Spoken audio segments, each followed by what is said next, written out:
video. Today we will start our next chapter that is agriculture geography. So इसमें सबसे पहले हमें इससे एसोसिएटेड जितने भी ऑथर्स हैं वो पढ़ने हैं। इसमें जो एग्रीकल्चर ज्योग्राफी है उसमें फर्स्ट बुक किसने दी थी? आर्थर यंग ने। और इसमें उन्होंने जो कंसेप्ट बताया था वो था relation between agriculture and environment. क्या जो एनवायरमेंट है और एग्रीकल्चर है उनके बीच का रिलेशन इन्होंने बताया था आर्थर यंग ने। इनकी पहली बुक जो कि एग्रीकल्चर ज्योग्राफी जिन्होंने पहली बार एग्रीकल्चर ज्योग्राफी पे कोई बुक लिखी थी वो थे आर्थर यंग। नेक्स्ट आता है इसमें नेम क्रिजोस्की का, जिन्होंने जो एग्रीकल्चर ज्योग्राफी है उसको एक साइंटिफिक पोजीशन दिलवाई थी। उससे आगे जो नेक्स्ट ऑथर है वो है ओलिवर एडविन बेकर। ये अमेरिकन ऑथर हैं। इन्होंने कुछ बुक्स लिखी हैं। कौन कौन सी लिखी हैं वो देखते हैं। ज्योग्राफी ऑफ वर्ल्ड एग्रीकल्चर जो कि 1917 में आई थी। Atlas of American agriculture. उसके बाद है एग्रीकल्चर इन मॉडर्न लाइफ जो कि 1939 में आई थी। और इन्होंने एक कंसेप्ट दिया था जो नॉर्थ अमेरिका के एग्रीकल्चर रीजन्स का। क्या? नॉर्थ अमेरिका के एग्रीकल्चर रीजन का, जो कि 1925 में आया था। और इन्होंने 13 रीजन्स डिवाइड किए थे पूरे नॉर्थ अमेरिका में। उसके बाद साउथ अमेरिका में एग्रीकल्चर रीजन्स डिवाइड किए थे सी एफ जोन्स ने। ऑस्ट्रेलिया में एग्रीकल्चर रीजन्स डिवाइड किए थे हेनरी चार्ल्स टेलर ने। और एशिया में डिवाइड किए थे एग्रीकल्चर रीजन सैमुअल ने। उसके बाद जो इम्पोर्टेंट ऑथर आता है वो है डेडली स्टैम्प। इन्होंने लैंड केयरिंग कैपेसिटी का जो है कंसेप्ट वो दिया था ड्यूडली स्टैम्प ने। इसके बाद जो वॉटसन है उन्होंने जो एग्रीकल्चर है उसको बोला था सोइल कल्चर। किसने? वॉटसन ने एग्रीकल्चर को सोइल कल्चर बोला था। इसके बाद विटलेस्ली ने ये एग्रीकल्चर की डेफिनेशन दी है। इन्होंने बोला है कि जो प्लांट्स हैं और जो एनिमल्स हैं उनकी जो प्रोडक्ट्स हम एक्वायर करते हैं ह्यूमन एफर्ट्स की हेल्प से उसको एग्रीकल्चर बोलते हैं। ये इनकी डेफिनेशन थी। उसके बाद जो इम्पोर्टेंट ऑथर्स का नेम आता है वो है जिमरमैन का। जिमरमैन ने ये वाली स्टेटमेंट दी थी, ये आपको याद करके जानी है। जिमरमैन वही है जिन्होंने बोला था कि जो रिसोर्सेज हैं वो होते नहीं बनाए जाते हैं, जिन्होंने रिसोर्सेज का कंसेप्ट दिया था। जैसे कि हम एग्जांपल लेते हैं किसी भी मेटल या सब्सटेंस का, वो जो है रिसोर्स तभी बनेगा जब वो ह्यूमन के यूज में आएगा। ये नहीं है कि उसको हम एक्सट्रैक्ट ही नहीं कर पा रहे हैं या वो यूज में नहीं आ पा रहा है और उसको हम रिसोर्स का नाम दे दें। ये कंसेप्ट था जिमरमैन का। ठीक है, इसके बाद आते हैं जो मोस्ट इंपॉर्टेंट पहला कंसेप्ट है वो है लैंड कैपेबिलिटी क्लासिफिकेशन। इसमें ये है फेवरेबल फैक्टर्स और ये है नॉन फेवरेबल फैक्टर्स लैंड के। अगर वहां की सोइल अच्छी है, रेनफॉल अच्छी मात्रा में है, वहां पे इरिगेशन फैसिलिटीज अच्छी हैं, तो वहां पे जो यील्डिंग कैपेसिटी है लैंड की वो अच्छी होगी। लेकिन अगर वहां पे फेवरेबल फैक्टर्स नहीं है, जैसे कि वहां पे सोइल इरोजन है या फिर वाटर लॉगिंग की है, सैलिनिटी की प्रॉब्लम है, जो गली इरोजन है, गलीज बन गई हैं, या फिर और जो है और कोई प्रॉब्लम है नेचुरल हैजार्ड्स के, वहां पे जो है ग्रेडियंट है स्लोप का वो बहुत ज्यादा स्टीप है, या फिर वहां पे जो है क्लाइमेटिक फैक्टर्स फेवरेबल नहीं है, तो वो होंगे नॉन फेवरेबल फैक्टर्स। ठीक है, इसमें जो लैंड जोन एरिया है फेवरेबल फैक्टर्स में वो हाई रहेगा और नॉन फेवरेबल फैक्टर्स में लैंड जोन एरिया जो है कम रहेगा। ठीक है, इसके बाद आते हैं इसकी क्लासिफिकेशंस पे, कैसे कैसे क्लासिफाई किया गया है। इसकी 8 तो जो है क्लासिफिकेशंस क्लास डिवाइड की गई हैं और 4 जो है सब क्लास हैं। तो आइए इसको स्टार्ट करते हैं। ये है इसका डायग्राम। इस डायग्राम के थ्रू आपको पढ़ना है ये वाला कंसेप्ट। तो इसमें ये देखिए जिसमें सारी के सारे बॉक्सेस शेडेड हैं वो इसका मतलब लैंड जो है बहुत ज्यादा अच्छी है, उसको किसी भी पर्पज के लिए यूज किया जा सकता है। और जितने बॉक्सेस कम होते जाएंगे उतनी जो है उस लैंड की जो कैपेबिलिटी है, कैपेसिटी है, वो कम होती जाएगी। तो आइए अब इसको स्टार्ट करते हैं। इसमें से क्वेश्चन कैसे बनता है वो देखते हैं। सबसे पहले तो जैसे आपको है ना ये क्लास है दे रखी है, इनमें से किसी भी एक क्लास की आपको कैरेक्टरिस्टिक दे दी जाएगी। वो मान लीजिए ये बोल दिया कि उसमें जो है लैंड है जो वो मान लीजिए थोड़ी सी खराब है, लेकिन उसको फर्टिलाइजर्स के द्वारा या फिर प्रॉपर इरिगेशन फैक्टर्स के द्वारा ठीक किया जा सकता है, तो ये लैंड होगी हमारी कौन सी क्लास की, क्लास 2 की। तो इस तरह से आपसे क्वेश्चन पूछा जा सकता है इसमें। तो अब इसकी हर एक क्लास की हम क्लासिफिकेशंस और उसकी करेक्टरिस्टिक्स कैसे हैं वो देखते हैं। सबसे पहले है क्लास 1। इसमें जो है लैंड बहुत ज्यादा अच्छी होती है, जो एग्रीकल्चर क्रॉप्स के लिए बेस्ट सुटेबल लैंड है वो है क्लास 1। इसमें ये हैजार्ड से फ्री होती है, कोई भी हैजार्ड इसमें नहीं होता है, जैसे कि लैंड स्लाइडिंग की समस्या होगी, मड फ्लो या अर्थ फ्लो या फिर गली इरोजन वगैरह, ऐसा कोई भी हैजार्ड इसमें नहीं होता है। ठीक है, इसके बाद आती है क्लास 2।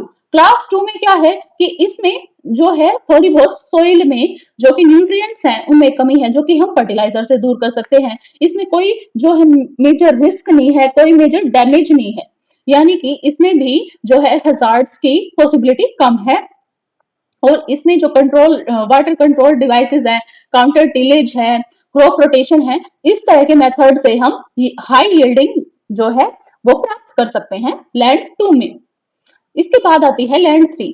ये थोड़ी ज्यादा खराब होती है लैंड 2 की कंपेरेटिवली, लेकिन इसमें जो है proper drainage system, counter tillage, cultivation या फिर सूद क्रॉप्स और इस तरह के कुछ, जैसे ड्रिप इरिगेशन या फिर रिवर कैनाल सिस्टम जो है उसके थ्रू इरिगेशन को जाके वहां पे कुछ ज्यादा मेहनत करनी पड़ेगी। लैंड जितनी लैंड क्लास 2 में की गई है उससे थोड़ी ज्यादा मेहनत करके हम जो क्लास 3 की लैंड है उसको भी अच्छी तरह से हाई यील्ड प्राप्त कर सकते हैं। तो उस तरह की जो लैंड है वो लैंड क्लास 3 में आएगी। उसके बाद आती है क्लास 4। इसमें जो है नेचुरल हैजार्ड की समस्या आ जाती है। इसमें क्या क्या लिमिटेशंस है वो देखते हैं हम इसमें। एक तो है इसमें वाटर लॉगिंग की, उसके बाद इसमें आती है वाटर डेफिशिएंसी की, जो कि ये दोनों जो है, वाटर लॉगिंग होगी तो सैलिनिटी हो जाएगी, और अगर वाटर डेफिशिएंसी होगी तो एरिड लैंड हो जाएगी, यानी कि उसमें कुछ भी उगा नहीं पाएंगे। तो उसमें हमें इरिगेशन की फैसिलिटी चाहिए, जैसे कि राजस्थान में ये प्रॉब्लम है। और जो वाटर लॉगिंग की है ये हमारे हरियाणा साइड में है। वाटर लॉगिंग की इसमें जो है सैलिनिटी ज्यादा हो जाती है, जो हम रेही की जो जमीन बोलते हैं वो ये है, और इसकी वजह से जो सोइल है वो लेस फर्टाइल हो जाती है। ठीक है, इस वजह से ये कुछ लिमिटेशंस हो जाती है, और ये आती है हमारी क्लास 4 में। ये देखिए इसमें जो गलीज है उसकी भी जो प्रॉब्लम है वो आ जाती है। इसके बाद आती है हमारी क्लास 5। क्लास 5 में क्या है कि ये बिल्कुल भी सुटेबल नहीं रह पाती है क्रॉप कल्टीवेशन के लिए। हम इसमें कितने भी टेक्निक या मेथड्स लगा ले, इसको क्रॉप कल्टीवेशन के लिए जो कंडीशंस है उनको सेटिस्फाई नहीं कर पाएंगे। इसलिए यहाँ पर जो है हमारी ये पास्चर्स के लिए यूज की जाती है, पास्चर के लिए, फॉरेस्ट लैंड के लिए, वाइल्ड लाइफ फूड के लिए। यानी कि इसमें जो ग्रास की जो वो है हाइट है वो थोड़ी लंबी हो जाएगी, लेकिन इसमें कोई भी क्रॉप ज्यादा नहीं हो पाएगी। ये बेसिकली ग्रेजिंग ग्राउंड के लिए, यानी कि चारा उगाने के लिए ये इस तरह की लैंड्स यूज की जाती हैं, वो आती हैं क्लास 5 में। ठीक है, लेकिन इसमें एक और बात याद रखनी है आपको कि इसमें जो है सोइल हजार्ड फ्री होती है। किससे, कौन से हजार्ड से, इरोजन्स वाले जो हजार्ड है, यानी कि मड फ्लो, अर्थ फ्लो, इस तरह के जो हजार्ड है उनसे फ्री होती है। उसके बाद आता है कि इसमें और क्या पॉइंट याद रखना है। ये जो सोइल है ये परमानेंटली कवर्ड रहती है वेजिटेशन से। जैसा कि आपको पता है जो ग्रास लैंड है ना वो हमेशा आपको ग्रीन ग्रीन से दिखाई देते हैं, चाहे कौन सा भी सीजन हो। तो उस तरह की जो लैंड है वो हमारी क्लास 5 में आती है, जो कि परमानेंटली कवर्ड विद वेजिटेशन। इसके बाद आती है हमारी क्लास 6। इसमें क्या पढ़ना है कि जो है कल्टीवेशन अनसुटेबल फॉर कल्टीवेशन हो जाती है। इसमें जो लिमिटेशंस है वो बहुत ज्यादा बढ़ जाती हैं। और इसमें जो समस्या आती है वो क्या है कि एक तो स्टीप स्लोप हो जाती है। ये देखिए, एक तो ऐसे ग्रेजुअल स्लोप हो और एकदम से ऐसे स्टीप स्लोप हो, तो इस पे हम कल्टीवेशन नहीं कर सकते हैं। एक तो ये समस्या इसमें। दूसरी इसमें शैलोनेस की है कि इसमें जो मिट्टी है वो कुछ इस प्रकार की होगी कि वहां पे जो जड़ें हैं वो ज्यादा देर तक टिक नहीं पाएंगी, ज्यादा डीपली नहीं जा पाएंगी, तो वो ज्यादा उनकी जो रूट है वो ज्यादा पकड़ नहीं कर पाएंगी, तो शैलोनेस होती है। और ये अगर स्टेप स्लोप है तो प्रोन टू इरोजन हो जाएगी। तो ये वाली जो कैरेक्टरिस्टिक है ये हमारी क्लास 6 की। इसके बाद आता है क्लास 7। क्लास 7 में क्या है कि जो कल्टीवेशन है, ये जो क्लास 6 की लिमिटेशन है वही सेम इसमें आएंगी। और इसमें जो है और ज्यादा रेस्ट्रिक्शन इसलिए बढ़ जाती हैं क्योंकि इसमें स्वैम्पी लैंड्स भी इंक्लूडेड हो जाती हैं। स्वैम्पी लैंड्स से समझ सकते हैं हम दलदली भूमि, जैसा कि जहाँ पे जो मैंग्रोव्स हैं वो जो उगते हैं वो दलदली भूमि में होते हैं। तो उस तरह की लैंड्स आ जाएंगे हमारी क्लास 7 में। उसके बाद आता है क्लास 8। क्लास 8 में क्या है, ये बिल्कुल अनफिट हो जाती है कल्टीवेशन के लिए। एक्सट्रीमली रफ, एरिड या फिर स्वैम्पी जो लैंड्स हैं वो आती हैं क्लास 8 में। ये सिर्फ एस्थेटिक पर्पस के लिए यूज की जा सकती हैं और या फिर वाइल्ड लाइफ के लिए यूज की जाती है। ठीक है, ये है हमारी इसकी कैरेक्टरिस्टिक्स लैंड कैपेबिलिटी क्लासिफिकेशन की। उसके बाद जो सब क्लास आती हैं वो कौन कौन सी हैं, ये 4 सब क्लास हैं। क्लास डब्ल्यू, एस और सी, ये कुछ सब क्लासेस है। अब इनको याद करते हैं, ये हम कीवर्ड से याद करेंगे। क्लास में क्या है, इरोजन से याद करना है हमें। सब क्लास ई फॉर इरोजन। सब class W for high water table, overflow होगा या फिर पुअर ड्रेनेज सिस्टम होगा, यानी कि या तो उसमें वाटर टेबल जो है वो ग्राउंड के नजदीक आ जाएगी, हाई वाटर टेबल हो जाएगी, उसकी वजह से पानी जो है वो लॉगिंग की समस्या रहेगी, यानी कि खड़ा पानी दिखाई देगा, या फिर उसमें ड्रेनेज सिस्टम पुअर हो सकता है। ये कुछ समस्याएं होंगी क्लास डब्ल्यू की। उसके बाद आता है सब क्लास एस। इसमें क्या होगा कि जो है शैलोनेस होगी रूटिंग जोन में, तो शैलोनेस से हम एसोसिएट करेंगे सब क्लास एस। और इसमें जो मॉइस्चर कैपेबिलिटी है सोइल की वो लो रहेगी, और जो सैलिनिटी है वो ऐसी होगी कि उसको हम ठीक नहीं कर पाएंगे। आपको पता है कि सैलिनिटी को ठीक करने के लिए जो मेथड प्रोवाइड किया गया है वो बताया गया है हमारे बुक्स में कि हम जिप्सम से सैलिनिटी को ठीक कर सकते हैं, लेकिन सब क्लास एस में ऐसी सैलिनिटी या फिर सोडियम कंटेंट इतना होगा कि उसको हम करेक्ट नहीं कर पाएंगे, वो बहुत ज्यादा डिफिकल्ट होगा, और इकोनॉमिकली जाएंगे तो वो फिजिबल नहीं होगा। ठीक है, इस वजह से ये आती है सब क्लास एस में। उसके बाद आता है सब क्लास सी। इसमें क्या होगा कि इसमें जो क्लाइमेट है वो ऐसा हो जाएगा कि वो फेवरेबल नहीं रहेगा, इसमें टेम्परेचर ज्यादा हाई हो सकता है या फिर लैक ऑफ मॉइस्चर हो सकता है। तो ये होगा हमारा सब क्लास सी। इसके बाद हमें जो टॉपिक देखना है वो है क्रॉपिंग पैटर्न का। क्रॉपिंग पैटर्न में सबसे पहले आता है मोनोक्रॉपिंग। मोनोक्रॉपिंग में क्या है कि एक फील्ड है, उसमें हम सिर्फ एक ही प्रकार की जो है क्रॉप वो बार बार उगाएंगे, यानी कि एक सीजन है उसमें पहले एक जो क्रॉप है वो पूरे फील्ड में एक क्रॉप लगा दी, उसके बाद वो हार्वेस्ट कर ली यानी कि कटाई कर ली उसकी, और कटाई करने के बाद जब दूसरी जो सीजन आया उसमें भी वही सेम जो है क्रॉप वो रिपीट कर दी, वही सेम क्रॉप हमने लगा दी उसमें, और इस वजह से इसको मोनोक्रॉपिंग बोला जाता है। इसके बाद आता है हमारा क्रॉप रोटेशन। क्रॉप रोटेशन में सबसे पहले है सिक्वेंशियल क्रॉपिंग। सिक्वेंशियल क्रॉपिंग में क्या होगा कि हमें एक जो है फील्ड है, ये एक फील्ड है, एक खेत है, इसमें पहले सीजन में एक क्रॉप लगा दी, उसके बाद जब दूसरा सीजन आएगा यानी कि पहली जो क्रॉप है उसकी हार्वेस्टिंग हो गई यानी कि उसकी कटाई होगी, जब दूसरा सीजन आया, नेक्स्ट सीजन आया, मान लीजिए हमने जो समर सीजन है उसमें एक क्रॉप लगा दी, उसके बाद जो विंटर सीजन आया उसमें दूसरी क्रॉप लगाई, ये नहीं है कि उसमें सेम ही क्रॉप लगा दी, जैसे कि एक सीजन में हमने वीट लगा दिया, दूसरे सीजन में हमने राइस लगा दिया, तो ये होती है सिक्वेंशियल क्रॉपिंग। इसके बाद आता है इंटरक्रॉपिंग। इंटरक्रॉपिंग में क्या होता है, इसके जो है दो मेथड्स बताए गए हैं। इसमें क्या है कि एक ये फील्ड हो गया, इसमें जो मेन क्रॉप है वो ऐसे लगा दी, ये मेन क्रॉप लगा दी हमने क्रॉप 1, उसके बाद इसमें इसी सेम टाइम पे हमने दो तरह से इसमें इंटरक्रॉपिंग कर सकते हैं। एक तो कर सकते हैं ब्रॉडकास्टिंग ऑफ सीड्स, यानी कि मुट्ठी भरी जो है बीज की, और ऐसे ही पूरी ऐसे ऐसे कहीं पे भी छिड़क दिया पूरे खेत में, ये देखिए यहाँ पे ऐसे कहीं पे भी रैंडमली जो है वो कर दिया। और दूसरा क्या है कि रो इंटरक्रॉपिंग, जैसे कि ये रोज बना रखी है क्रॉप 1 की, और इसी के बीच में अगर हम दूसरी क्रॉप लगा दें ऐसे, तो ये होता है रो इंटरक्रॉपिंग। तो ये दो मेथड हैं इंटरक्रॉपिंग के।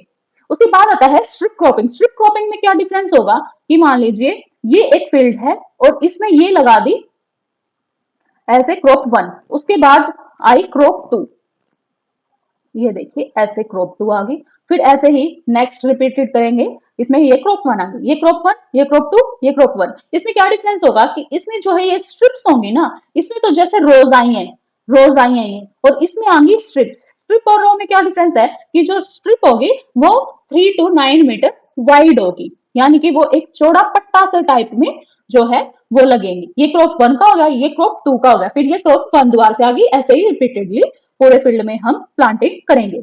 इसके बाद आता है रिले क्रॉपिंग। रिले क्रॉपिंग में क्या आता है, जैसे ये एक वो है खेत है, फील्ड है, इसमें पहले क्रॉप 1 जो है आपने प्लांट कर रखी है, लेकिन उसका जैसे हार्वेस्टिंग का टाइम आ गया तो उसकी हार्वेस्टिंग से 1 मंथ पहले ही हमने दूसरी जो है क्रॉप वो लगा दी।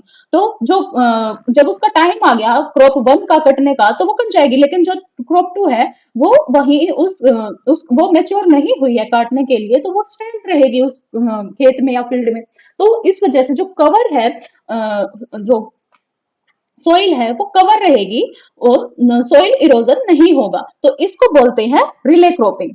इसके बाद आता है क्रॉप सिलेक्शन। क्रॉप सिलेक्शन में क्या है कि हम ये कैसे सिलेक्ट करें कि हमें कौन सी क्रॉप लगानी है। तो इसमें सबसे पहले तो आता है मार्केट डिमांड। मार्केट डिमांड के हिसाब से देखेंगे कि किसका ज्यादा प्राइस है, कौन ज्यादा डिमांड में है क्रॉप।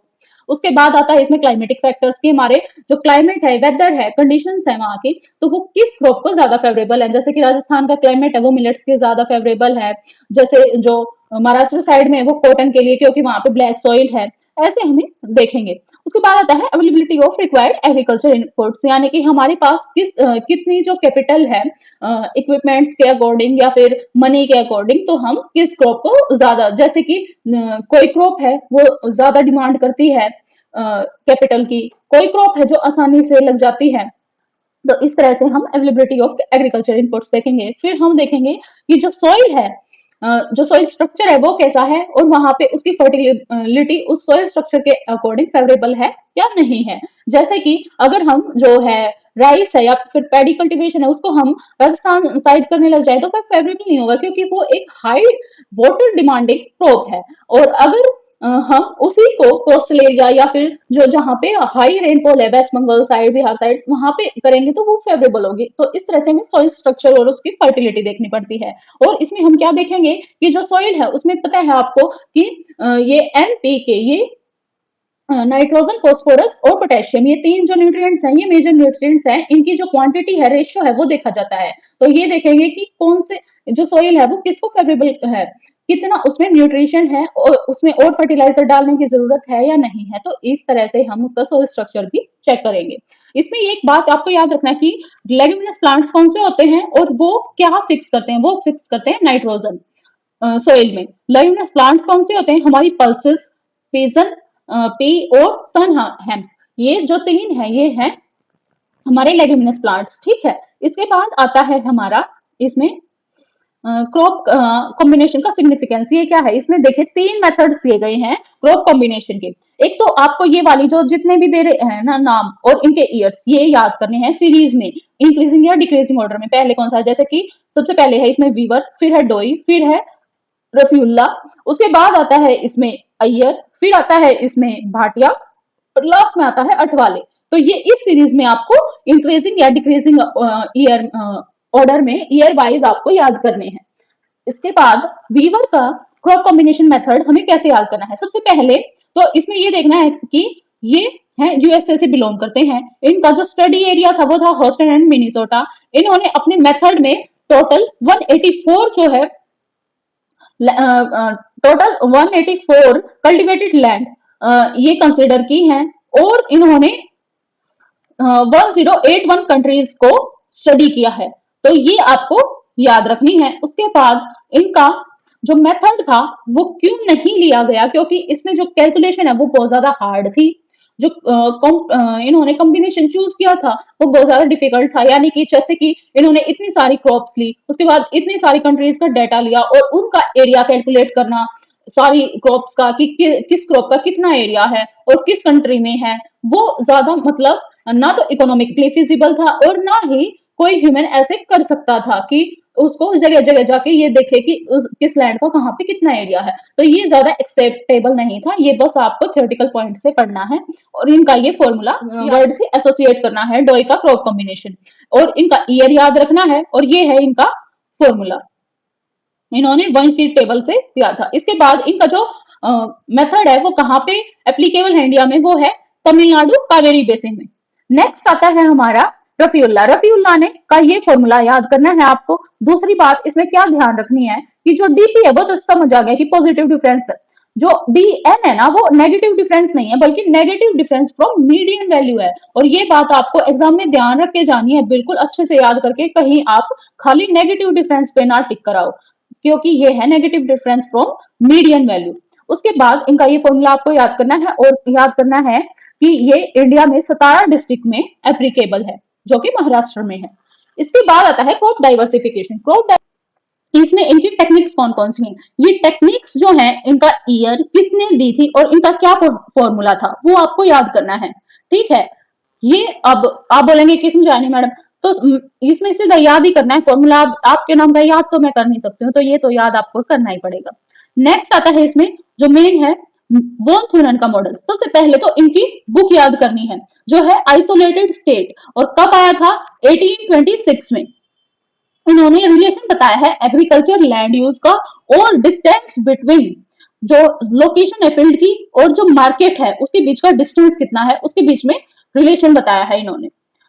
सबसे पहले तो इन्होंने जो एजम्पशंस थी है ना वो याद करनी है हमें अच्छे से, उसके ऊपर ही जो है कंसेप्चुअल क्वेश्चन बनता है।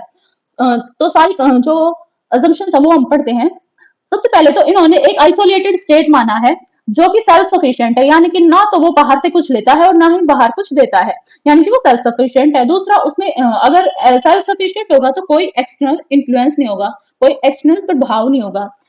नेक्स्ट है इसमें कि वो अनऑक्यूपाइड वाइल्डनेस है, यानी कि उसमें कोई भी जैसे कि खाली जगह होगी, फॉरेस्ट एरिया हो गया या फिर किसी तरह की कोई वाइल्डनेस नहीं है पूरे एरिया में।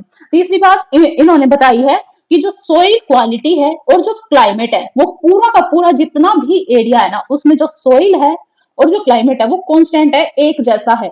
नेक्स्ट इन्होंने बताया है कि इसमें ना ही तो कोई माउंटेन है और ना ही कोई रिवर है, इसका मतलब ये पूरा का पूरा एरिया एकदम प्लेन है और होमोजीनियस है, क्योंकि इसमें क्लाइमेट भी एक जैसा है, सोइल भी एक जैसी है, कोई माउंटेन नहीं है, कोई फॉरेस्ट एरिया नहीं है, कोई रिवर नहीं है। नेक्स्ट इन्होंने बताया है कि यहाँ पर कोई रोड भी नहीं है, और इनका जो ट्रांसपोर्ट का जो जरिया है इस स्टेट से लेकर यहाँ पे कोई मार्केट है तो ये जो ट्रांसपोर्ट का एरिया है ये सिर्फ हॉर्स कार्ट से तय करते हैं, और ये भी कोई मेटल्ड रोड नहीं है। नेक्स्ट इन्होंने बताया है कि जो फार्मर्स हैं वो ध्यान देते हैं, फोकस करते हैं टू मैक्सिमाइज देयर प्रॉफिट, यानी कि वो ऐसी मेथड्स ऐसी क्रॉप्स का चयन करते हैं ताकि उनका जो प्रॉफिट है वो ज्यादा से ज्यादा हो सके। और इन्होंने जो इंपॉर्टेंट पॉइंट दिया है वो दिया है कि जो ट्रांसपोर्टेशन कॉस्ट होगी वो डायरेक्टली प्रोपोर्शनल होगी डिस्टेंस पे।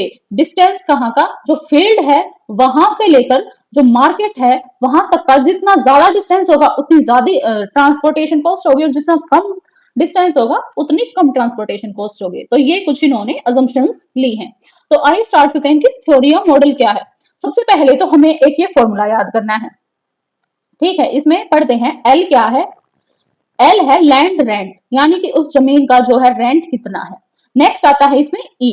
ई क्या है कि जो भी जैसे एक ये यूनिट है इसमें यील्ड कितनी है। यील्ड होता है जैसे एक खेत है, किसी खेत में तो 20 टन अनाज पैदा हो रहा है, किसी खेत में 60 टन अनाज पैदा हो रहा है, तो ये जो क्वांटिटी है ना ये होती है उस जो लैंड की यील्डिंग कैपेसिटी। ठीक है, तो ये होती है यील्ड। उसके बाद आता है पी। पी क्या है, मार्केट प्राइस कितना है उस क्रॉप का।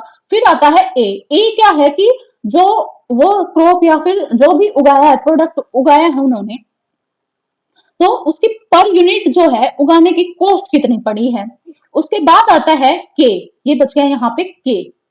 तो के क्या है इसमें, ये है डिस्टेंस मार्केट से लेकर और फील्ड तक का, या फिर फील्ड से लेकर मार्केट तक का डिस्टेंस कितना है। तो ये फॉर्मूला आपको ऐसे याद करना है और कुछ पढ़ने की जरूरत नहीं है इसमें। इसके बाद आता है ये ग्राफ हमें पढ़ना आना चाहिए। उसमें आपको कैसा भी ग्राफ दे देंगे और कुछ भी क्वेश्चन आ सकता है, तो ग्राफ हमें पढ़ना आना चाहिए। इसमें सबसे पहले देखिए एक्स एक्सिस को डिनोट करिए मार्केट डिस्टेंस को फ्रॉम फील्ड टू मार्केट। यहाँ पे इस पॉइंट पे है हमारी मार्केट, और वाई एक्सिस ये वाली एक्सिस डिनोट करिए लैंड रेंट को। तो ये वाली जो इसमें स्लोप है ये है क्रॉप ए की, और ये वाली जो है ये है क्रॉप बी की।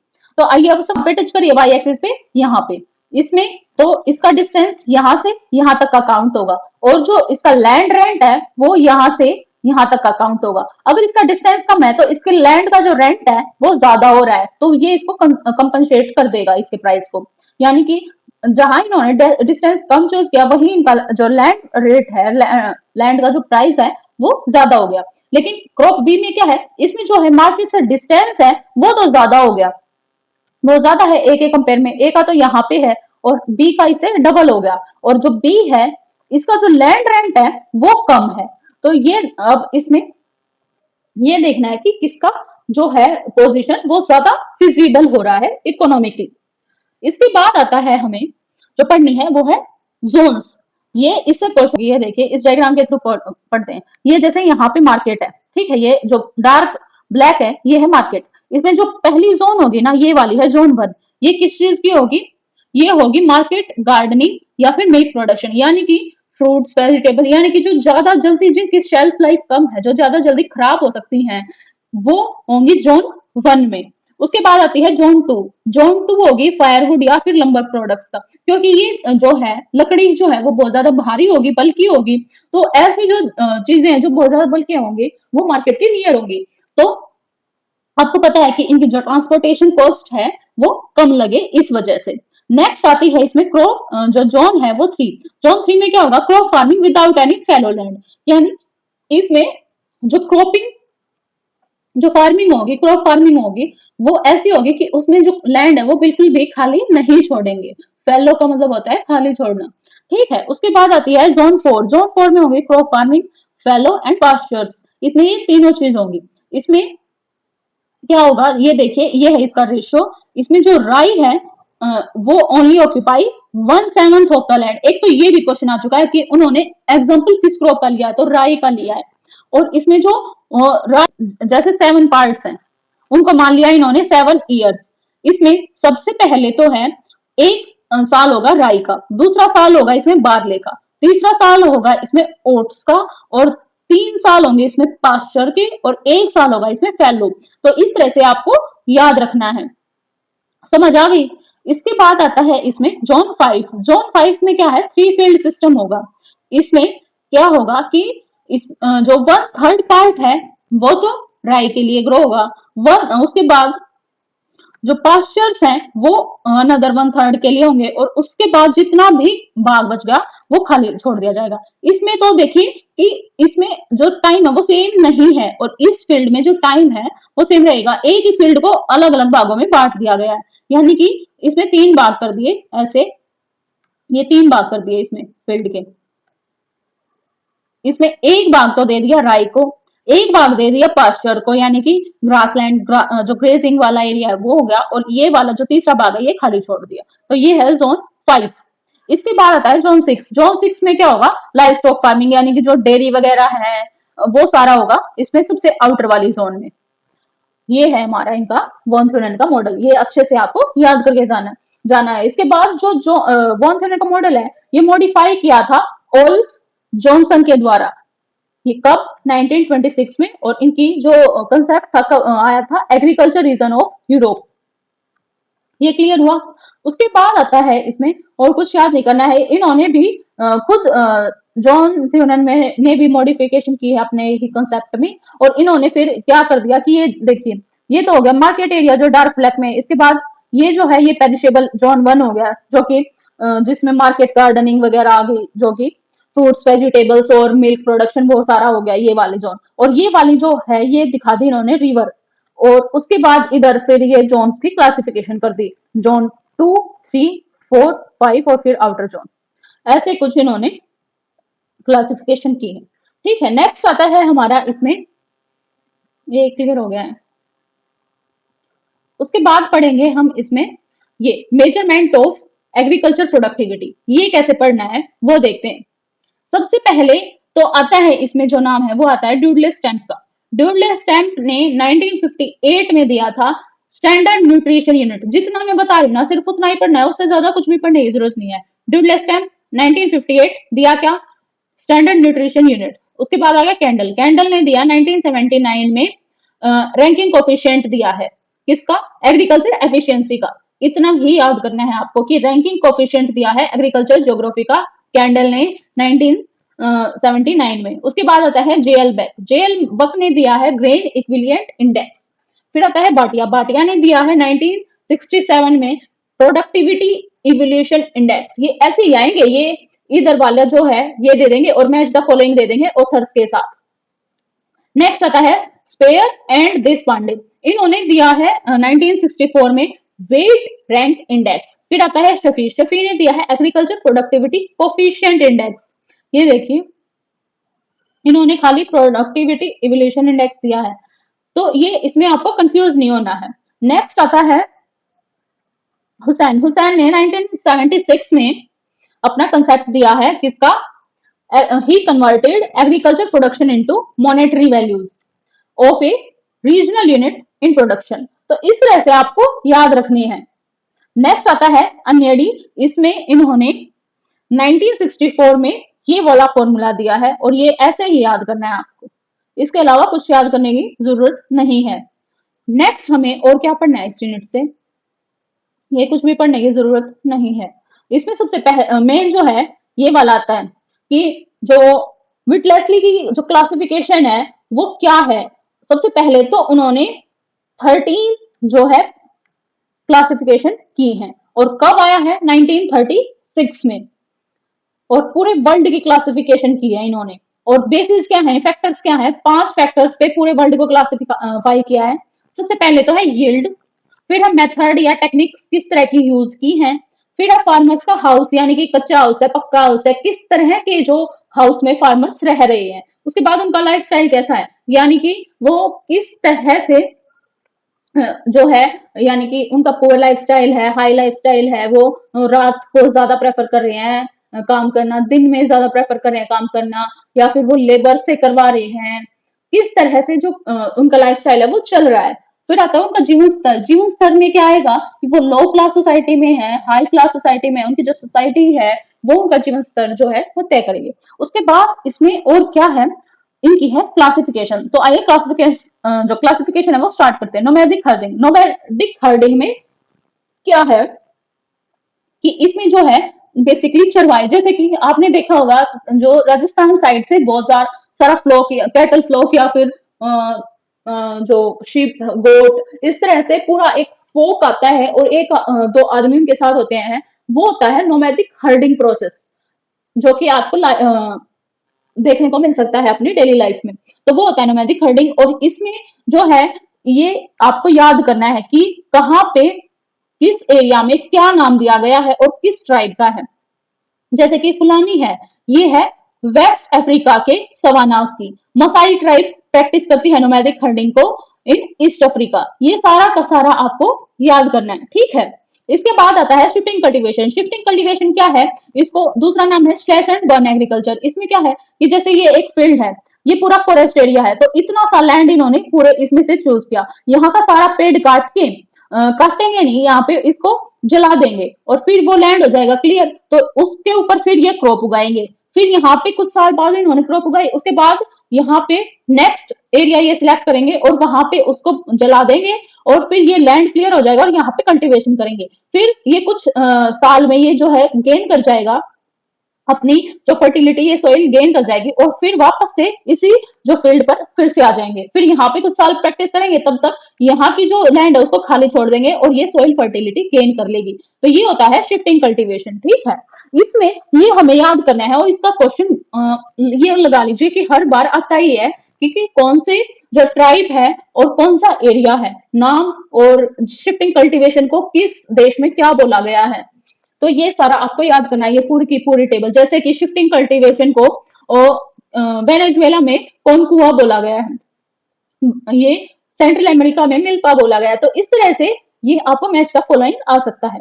ये है हमारा इंडिया का, ये सारा भी याद करना है और ऊपर वाला भी, यानी कि ये पूरी टेबल याद करनी है। उसके बाद आती है रूडिएंट्री सेडेंटरी टिलेज। इसमें क्या है कि इसमें सिर्फ इतना ही उगाएंगे कि है ना वो अपनी अपनी फैमिली का काम चला सके, यानी कि सब्सिस्टेंस टाइप इसमें एग्रीकल्चर होता है कि जो उनकी जो फैमिली है उसकी नीड को सेटिस्फाई कर सके, उतना ही उसमें वो एग्रीकल्चर करते हैं।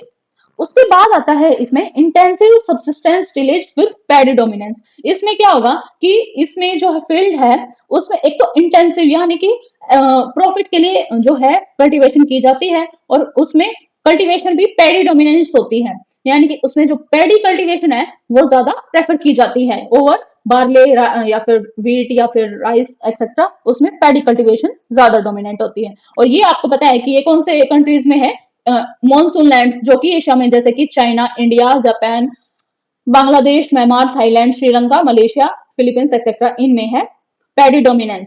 इसके बाद आता है intensive substance tillage without paddy dominance, यानी कि ऐसे एरियाज जहां पे पैडी डोमिनेंस नहीं है। ये कौन से एरियाज हैं वो आपको याद करने हैं। तो इस तरह से ये क्लासिफिकेशन है, इतना याद करना है और ज्यादा कुछ पढ़ने की जरूरत नहीं इसमें। इसमें नेक्स्ट आता है commercial dairy farming. Commercial dairy farming जैसे कि कमर्शियल से ही नाम आ गया, जिसमें कि मैक्सिमाइज प्रॉफिट, यानी कि ऐसे मेथड्स यूज करेंगे जिसमें कि प्रॉफिट उनको ज्यादा से ज्यादा हो। इसके बाद आता है, एक तो इनका एग्जांपल याद करना है। इसमें सबसे ज्यादा जो प्रोमिनेंट है वो है ऑस्ट्रेलिया एंड न्यूजीलैंड में। जो कमर्शियल डेयरी फार्मिंग है वो सबसे ज्यादा प्रचलित है ऑस्ट्रेलिया और न्यूजीलैंड में। इसमें ये नहीं है कि डेयरी फार्मिंग में सिर्फ कैटल्स यानी कि भैंस और गायें ही लगा लो आप हरियाणा वाले, नहीं, इसमें शिप जो कि वूल के लिए काम आती है, गोट्स वगैरह सब इंक्लूडेड है। नेक्स्ट आता है इसमें commercial grain farming. Grain farming में क्या आएगा, जो कि वीट, यानी कि जहां पे वीट जो है कमर्शियल फार्मिंग होती है वीट की, जैसे कि जो यूएसए है वहां पे जो है वीट की कमर्शियल फार्मिंग होती है।